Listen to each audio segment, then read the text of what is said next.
I'm joined by Christian Magoon, the founder and CEO at Amplify ETFs. Christian, thanks for being here this afternoon. Great to see you. Great to see you, Oliver. Happy to be with you. Absolutely. Thanks for that. Tell me about, firstly, folks don't know Amplify already. I was looking at some of the numbers of how much you've grown. We started doing hits when I feel like, what was that, 8 years ago or so, when you were kind of just starting from scratch in a way with a couple funds. You're now over, what, 13 billion in assets? That's right, 13 billion in assets, 33 ETFs out in the marketplace, and next year we'll celebrate our 10-year anniversary. So, there's an ETF renaissance happening in Chicago. It's always been a big player in the ETF ecosystem. We've got everyone from Innovator to First Trust, Calamos, Nuveen, a lot of different firms. And Amplify now is kind of taking its position as an up-and-coming firm, and we've doubled the industry growth for AUM this year and are launching, we think, some innovative products that are additive to investors' portfolios.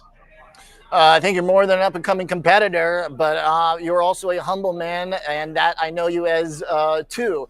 So it's fitting. Christian, in terms of that innovation, what I want to spend the most time on, because I think it really hits at a lot of what we're talking about and why we're here, is using options in ETFs. And obviously, some of yours listed at SIBO reflect that potential, I think, to take ETFs and investment to a different level using options. And lately, you've gravitated into options related to crypto as well. So is that where the edge is right now? Is it derivatives?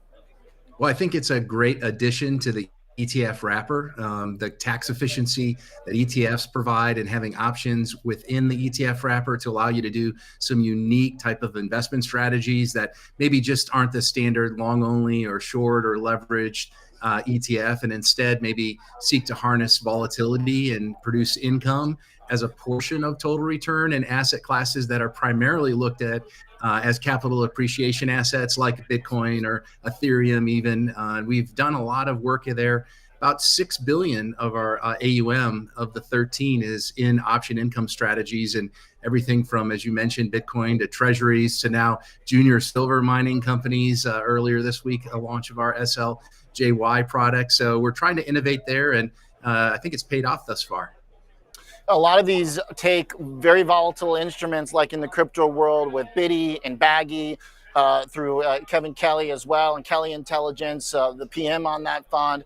Where do you see the that kind of path going, and how does that trade, which is using options to generate income, basically taking all this volatility and taking also the fact that people are betting on big moves in both directions? And similar to kind of our conversation with Zed, there's option selling involved in that. There's spreading involved in that. How do you wade into that? And does it create it creates a less volatile instrument than the underlying, I think, is part of the goal. Is that correct? That's right. Yeah, it's a great observation. And we've partnered with Kevin Kelly at Kelly Intelligence to create 2 active ETFs that write calls against Bitcoin exposure. So Biddy seeks to provide 24% annualized option income, so 2% a month. And essentially, we're writing weekly options on Bitcoin and producing about 2% monthly income. And 50% of the portfolio, though, is uncovered in that strategy. So you have about 50% of Bitcoin's upside on the price appreciation side, plus your target 24% option income. On the other side, a little bit more heavy yield oriented fund is our Baggy ETF that covers the entire portfolio of Bitcoin, but only writes about 5% out of the money options. It does that on a weekly basis. So you have 5% upside in Bitcoin on a given week, plus your option income, which traditionally is between 30 to 60%. So both of these products thus far, they've been out since April 29th. Have returned just over 22%. During that time, Bitcoin has returned 18%. So we actually had alpha because of harvesting that volatility and doing it on a weekly basis, not necessarily on a monthly basis.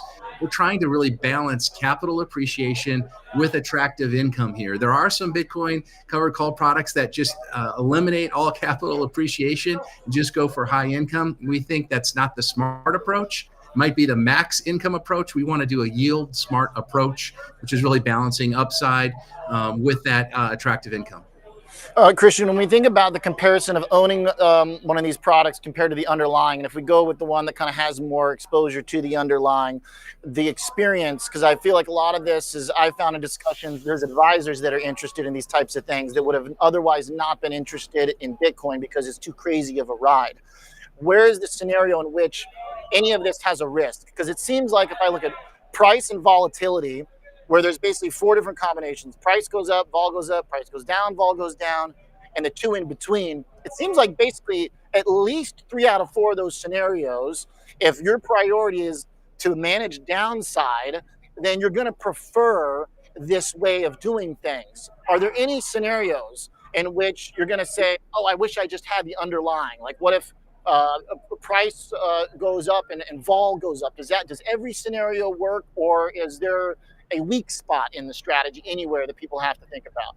Yeah, I think the weak spot would definitely be a upward, straight upward moving Bitcoin price, where you're giving up the upside because you have those calls. Now you're not giving up all that return because you are getting income, and volatility should increase as well. So perhaps you'll have more income, for example, in baggy that overwrites the whole portfolio. So generally covered call products work in kind of flat to range bound markets, downward moving markets, and even slowly moving upward markets. I mean, the price of Bitcoin has gone up since April, and both of these covered call products have actually outperformed Bitcoin because it hasn't been a directly straight upward line in terms of movement. It's been a range bound slash upward moving, but enough volatility like we're seeing in the last couple of days to really make that option income worthwhile. So I think where we are is one step ahead, in my opinion, of the competition. All the flows are going into spot Bitcoin ETFs right now, and I think as we have pullbacks like we're seeing, investors will start to see maybe the advantage of accessing Bitcoin, but in a less volatile way through covered calls. And indeed, that may be actually a better long-term investment that allows people to sleep well at night and still have that Bitcoin exposure, that growth exposure that they want, just a little bit more muted.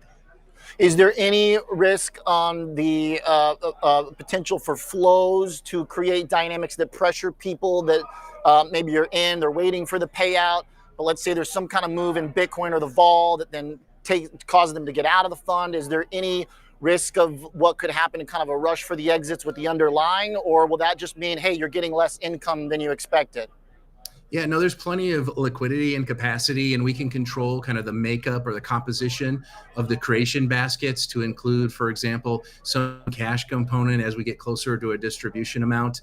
So I think we're fine from a capacity standpoint. The other kind of unique aspect here is this is really tax advantaged income. As we know, most income that comes from options through these 40 Act funds gets classified not as traditional income, but instead as return of capital. It's just the way option income works. So most of this income probably won't be taxed like ordinary income. Instead, will reduce investors' cost basis. So that's another kind of unique way for income investors to approach this with such attractive yields. That can make a big difference what your tax equivalent yield might be versus some of the other competitors you're thinking about. Okay.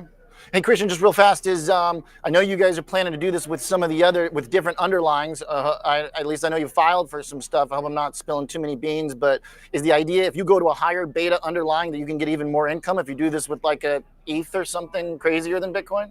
Yeah, so we have filed for Ethereum publicly as well as Solana, and Okay. yeah, if you have higher beta, you should be able to have like a higher targeted payout for sure. Got it. And then obviously, if you're covering the whole portfolio, you should see higher ranges over time in that income standpoint.